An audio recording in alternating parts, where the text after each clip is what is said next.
Encounter is brought to you by the Broome County Council of Churches, where we connect compassion with needs as we inspire growth with dignity. You'll find us in special places throughout the community. For those who remain hungry, we provide meals. For those who are challenged, we build wheelchair ramps. We comfort those who are ill, minister to those who are confined, and we remain an advocate for change and understanding on behalf of every element of our community. Connect and inspire. Encounter the Broome County Council of Churches. Good morning and welcome to Encounter. I'm your host today, the Reverend Joe Sellepack. I'm the Executive Director at the Broome County Council of Churches. We've often been called at times the Matthew 25 organization because we feed people, we visit people, we clothe people. We especially visit those who are incarcerated. One of our oldest programs in the Council of Churches is our jail ministry. And jail ministry has been one of the places where it's kind of like a lightning rod at times, because people want to be considered hard on crime, but at the same time we realize that there's a mandate for us as believers in Christ to actually be involved in jail ministry, because when we visit those who are incarcerated, when we care for people who are in prison, we are in effect caring for Christ, because those are the very words of Matthew 25. How often do you find that there's a resistance toward jail ministry, Cris? That seems to be one of the places where we often get some bad press at times. Yeah, quite often.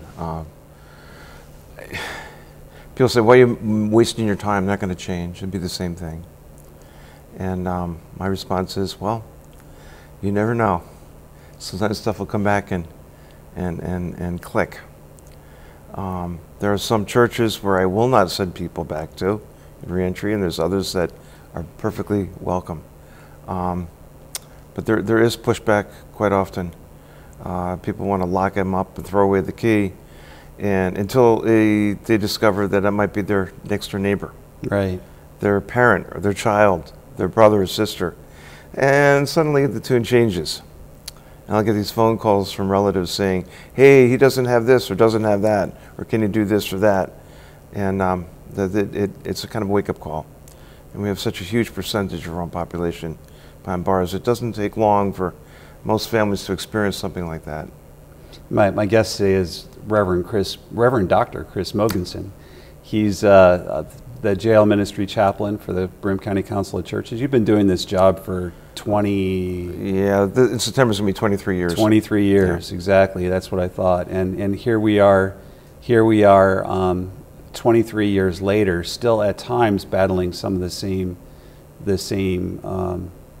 issues. And then from others, we get it from the people on the right who claim that we're being too soft on crime, but then on the people from the left who think that we're somehow too strict with people who are in jail. Yeah.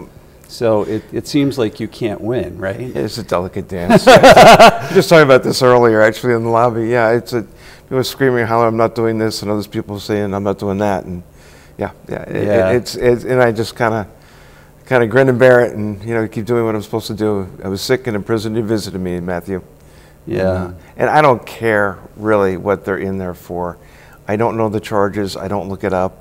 Sometimes the news comes on, sorry, Channel 12. I try to not pay attention to the name of the individual, because I want to treat everybody the same. So jail ministry's been involved with the Council of Churches for a long period of time, and it even goes before you, like with Phil Singer and others that have been our jail chaplains. How has ministry in the jail evolved, do you think? Oh, well, I'm still using a lot of the same models that Phil Singer used. The thing is, with the Council of Churches, we are there to serve the churches, not the other way around. And the jail ministry gives congregations an opportunity to be involved in that ministry in a formal setting where they normally could not just walk in. So we create a doorway for volunteer services for the inmates. And my philosophy is to keep it volunteer-based. I'm a coordinator and trying to facilitate those schedules and the doors and the opportunities for people to minister. And that is what the premise of the council's philosophy is too, helping congregations do the ministry that we're called to do.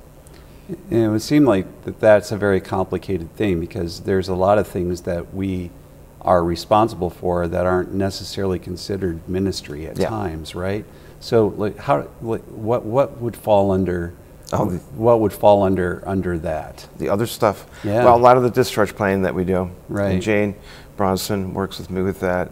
You know, we providing bus passes and tickets, clothing, hygiene items. And also the reentry, though, this is where a lot of our churches come into play too. I'd like to talk about that a little bit, where they partner up with us and they can be helpful in assimilating these people back. But some of the other stuff that we do, we're helping people get their birth certificates, social security cards, helping them get into rehab, making referrals for that. And then there's a lot of issues where people have a death in their family. There were 2 of them this past week, where we try to connect them to them, providing the phone calls and helping them with paperwork for, you know, for if the facility will let them do a viewing, that type of thing. So there's a lot of social work that we do, an awful lot. Yeah. So you want to talk a little bit about the literacy program? Oh yeah, that's my favorite. Actually, there's a couple branches of that. The first one right now, actually, anybody watching, if you're interested, I need volunteers. Yeah. We have not started this one back up since we opened back for programming in February. First week of February, open back up. The literacy program, I love this. We have inmates come up to the chapel, and I have these little digital recorders, and we've got lots of books. We've got a couple of carousels or file cabinets with wheels on them. We bring them out. We lay out all these books on the table, and the inmates can pick out a book that they think their child might like. We try to help them out grade-wise and in culture and so forth and language. And they take this book, we show them how to use a recorder, they sit down in one of the corner of the chapel, and they read this book to their child. And when the book is done, of course we have to go back and spot check it, make sure that there's no crazy stuff on the recorder. And I burn the file to a CD, and we mail the CD and the book to their child. And the program is great. I bumped into a family one time which we were using cassettes well, historically we were using cassettes, that was CDs. But I bumped into this family that 13 years prior, and this is a few years back now, they had gotten a cassette from their son for their granddaughter, who was now graduating college at that point. Wow. And they said they were still pulling out the cassette and reading and listening to it. And that just made my day. That was just such a thrill. And really, I mean, one of the things that it does for the inmate, because, and I hate, you know, generalizations, say that the majority of people in jail have a very low reading aptitude. Yes, quite a few. So usually it's below a 3rd grade level, right? Yeah, quite often, quite often. And this is where my volunteers help them with certain words and so forth. Sometimes it's English as a second language as well. Oh, by the way, I'm always looking for donated paperback books. It can be, the condition's okay on that program. But we're teaching ESL, we're teaching all sorts of literacy, communication skills, parenting skills through that. And by the way, if you want to volunteer, you don't have to have any certification in literacy for this. Just be willing to help. The other issue though with that is we're trying to actually start a regular full literacy program, and those for that one we'll need credentialed people for that. Right, people that know how to teach literacy. Yeah, and the library can help you with that. And working with maybe like the literacy volunteers. Yep, that's exactly it. Yeah. The other end of that program, we have a Christmas program. It's our own version of Prison Fellowship's Angel Tree. What we do with this is we gather new or nearly new books, and they could be paperback or hardcover. And we've been doing it at Sarah Jane Johnson now, but we spread all these books out all over the fellowship hall. Right. It's great. And there's hundreds of books. And we have these sheets where people have filled out their interests and so forth for their kids.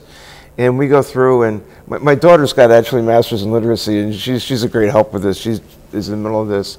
But we put this, we wrap up these books, match them up for the children, and we've been doing stuffed animals along with them now too. But we put these in nice gift packages, and volunteers throughout the county come and pick up the packages, sorted by zip codes. Right. And they hand deliver them. Oh, and it's pretty cool. Yeah. Pretty cool. It's a great program.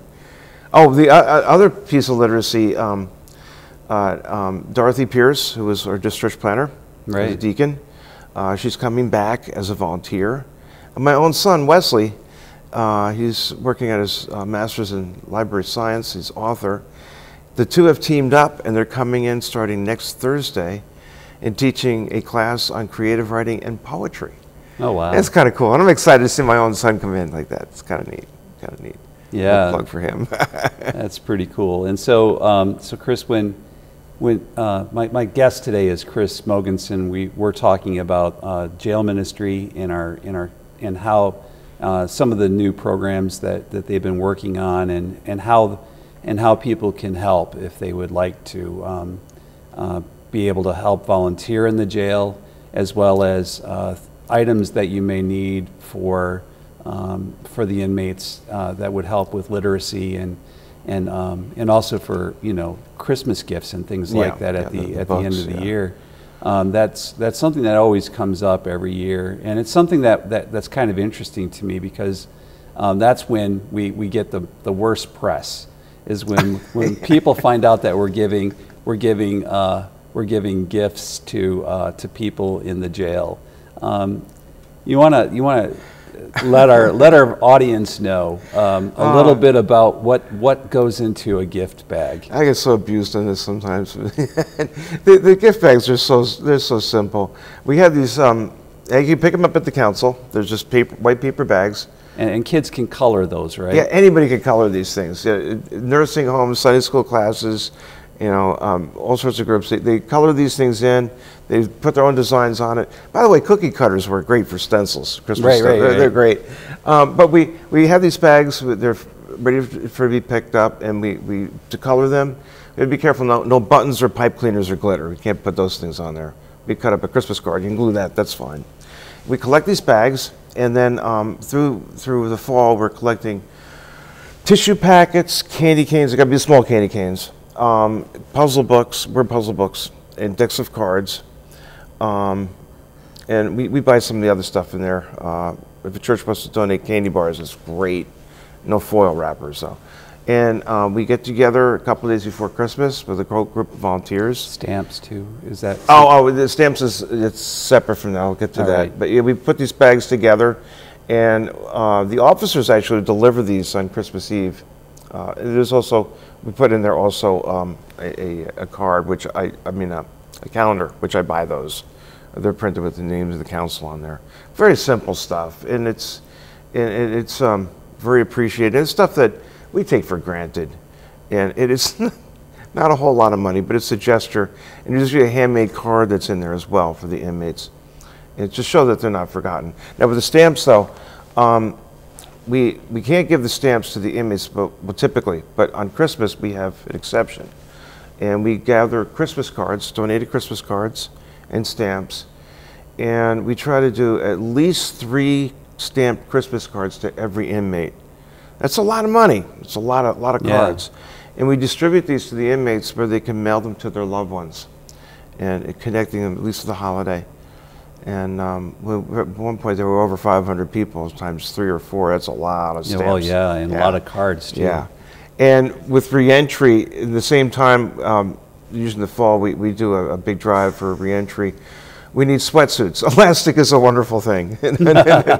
When people come into the jail, like say, a day like today, it was pretty warm. Right. But they get released like, February 2nd. It's just a problem, when you're wearing sandals and cutoffs, But we have sweatsuits that we leave up there in the jail in the intake department, and they can grab them a sweatsuit. Sometimes we got some jackets up there too, so they don't freeze to death when they get out. And single trip bus passes are extremely important. Right. Because when we do these discharge packets for people, directory of where different places are for food and shelter, clothing, medical, so forth. But we put bus passes in there so they can make it to their first appointments. And if they miss some of these appointments, they might be remanded back to jail too. Right. And that's not real cool. No. No. So we also collect hygiene items. Now, a lot of those I'm sharing with other congregations that are running showers and so forth, like First Pres and JC. Right. And I distribute those to those people because they do a better job at that. We do have some hygiene kits we keep at the front desk of basic stuff that people can pick up. So you indicated when you were talking just recently that, one of the goals of jail ministry is not just to serve people while they're in the jail, but that you hope to connect them to people, to habits, to places outside of the jail that can help them keep from recidivating or going back into jail. This is one of the most important things. I got so sick and tired of fishing bodies out of the river, I wanted to figure out who's throwing them in. Right. And there's a lot of systematic and cultural and familiar stuff that is actually behind this.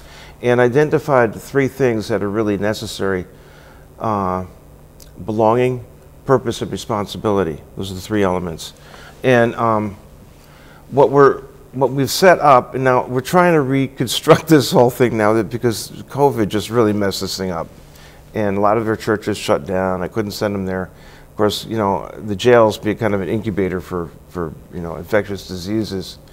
We're a little afraid of doing the referrals. I'm looking for, and for those of you watching this in your churches or congregations, synagogues, I'm looking for organizations that are willing to open their doors for people to attend. I'm not asking anybody to be a social worker, but we had almost 40 congregations before the shutdown, and we're trying to still reconstruct this. What we want are people to come up alongside people being released and just be a friend. Right. It's a no-brainer. Sit down with them in the pew, say, hey, you got a child, here's where the nursery is. Or we're going to go to a Rumble Ponies game with the men next week. You want to come with us? Just being a friend, helping to connect with resources, with a network of possibility for work and so forth, and trying to get them to go from your church to saying our church. Right. So it's sense of belonging, being part of that. The method here is very simple. A lot of these people are coming from very dysfunctional environments. And when everybody around them is doing the same thing, they believe that's normal. Right. But putting them in another context where they can be able to see other types of behaviors and coping mechanisms and realize, hey, wait a minute, maybe there is another way. Right. This go from child rearing to substance abuse to work ethic, all sorts of things. And the other thing is with these churches, if we can help them take on some of the responsibility. Like say, they're trying to get their children back. Say, well, what is it that you need? Well, I need a job, or I need X, Y, Z, or in order parole wants this or probation wants this, and we can help lead them. Oh, I love this example. Like, oh, you know how to run a chipper? Yeah. Well, my brother-in-law's got a landscaping company. He's looking for someone. That type of thing. So that networking, and then a sense of purpose. And this is where they begin to dream and say, hey, someday I want to own a house. Some of our reentrance people have gotten houses. Some of our folks have actually served on church boards now, gone off and got a degree. We've had a couple go into the ministry. It's kind of neat. We've had some great successes. It just surprised me, really, how many we had. But the sense of purpose is letting people dream, to plan, to make that step out for that college application. Right.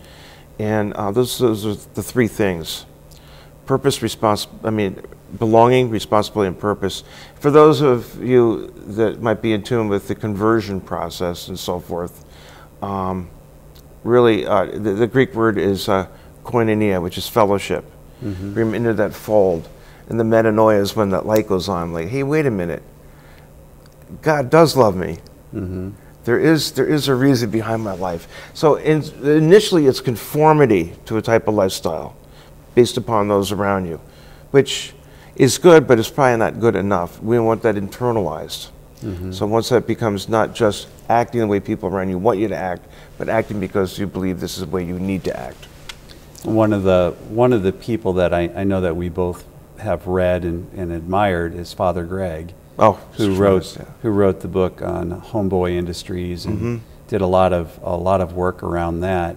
It seems like there's a lot of synergy between what you're talking about as far as what you're hoping to do and what Homeboy Industries is trying to do with people who have been living on the streets.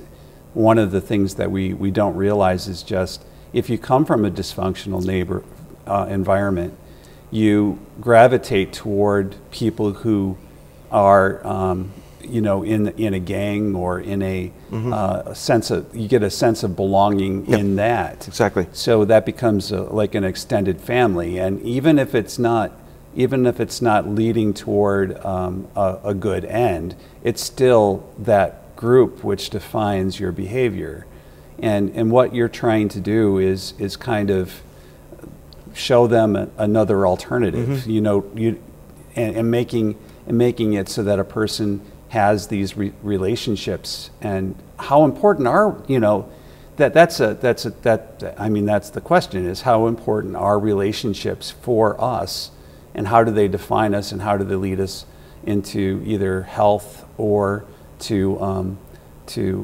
unhealthy and unproductive kind of behaviors. So,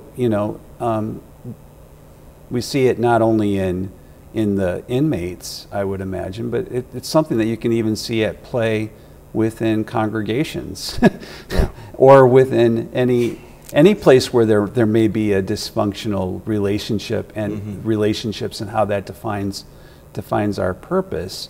So, but you get it exemplified in like stark contrast when you're talking about a person from jail. You say, well, that person in jail, they're obviously a problem, but you don't realize that your next door neighbor is probably involved in some of the same behavior, but it's not as public, right? They just didn't get caught, right? They don't get caught, exactly. Yeah, and most of our folks, there's substance abuse issues. Probably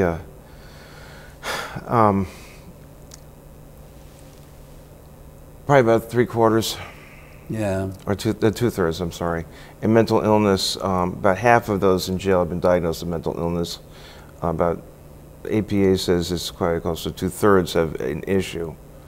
So, but they're not all that stark.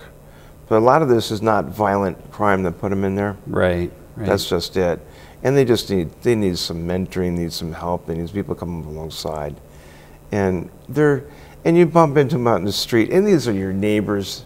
There's a lot of times they're your family, they're your coworkers, they're your classmates, because they're coming right back in our community. Right. I mean, those that have done something really nasty, they're going to go, the euphemism is upstate. It's the state facilities, but vast majority of these people are coming out. But there's a cycle, they keep coming back to us over and over again. We call it the life sentence on the installment plan. It's terrible. But if we can take that revolving door and shove a stick in it, right, give these people another way, another perspective. And we've seen successes. I bumped into 2 people yesterday. They're impoverished, living under a bridge, but they're doing okay. Yeah, they're doing okay. But hardly a day goes by when someone's seeking me out to tell me, it's a good thing. Yeah. If they're avoiding me, that's not good. So Cris, if people want to either volunteer or they want to supply some of the materials that you need for jail ministry, how can they get through to you? Easily. Call the office number at the chaplain's office, 607-778-6518. I'm not going to give you I have a county email, but it's so convoluted. You could do BCJ, Broome County Jail Chaplain @gmail.com. That works really well. Or you can call the council, and if you have donations, you can drop them off at the council. If you have bucks, Sarah Jane Johnson will probably help you drop them off over there. Give them a call. But the hygiene stuff and everything, drop off at the council. We do have a Facebook page, Broome County Council of Churches Jail Ministry. I'm looking for volunteers right now, especially. We're a little bit lopsided in representation. I'd like to get some mainline churches in there. And we probably could use some of those folks. And I could use some more Jewish volunteers. I have a real need for that. And if anybody out there is a Hindu or Buddhist that would like to volunteer, I can certainly use you and put you to work, definitely. And I could use an Abuna for Rastafarian faith. I need that. So we, as a chaplain's office, we work with interfaith ministries. And an imam currently, yeah. Muslim volunteers, just street volunteers would be great too. There is a screening process that goes through the sheriff's office for everybody, but it's not that bad. And there's a little couple-hour class about what buttons to push on the doors and what not to push and so forth. But yeah. So the way that they can get through to the Council of Churches, of course, is through our website, www.broomecouncil.net. And there's a volunteer form that they can fill out as well on the website. And that would go to our volunteer coordinator and just write on there that you're interested in jail ministry. And that would get through to Cris eventually as well. So there's all kinds of ways that they could get through to help you. This week, Jane Bronson, who's working at Deacon's Orders in our Methodist Church, she's an assistant chaplain. She can't call it art therapy, but it looks pretty close to it. But we started an art program. And I walked into it started on Tuesday, and I walked into the unit, and I could not believe the beauty. Wow. It was incredible. Absolutely. That was just made my day. It was fantastic. So we're trying to be creative. And if you have some sort of skill that you'd like to bring in there and offer, we can find a place to do this. I'd love to have you.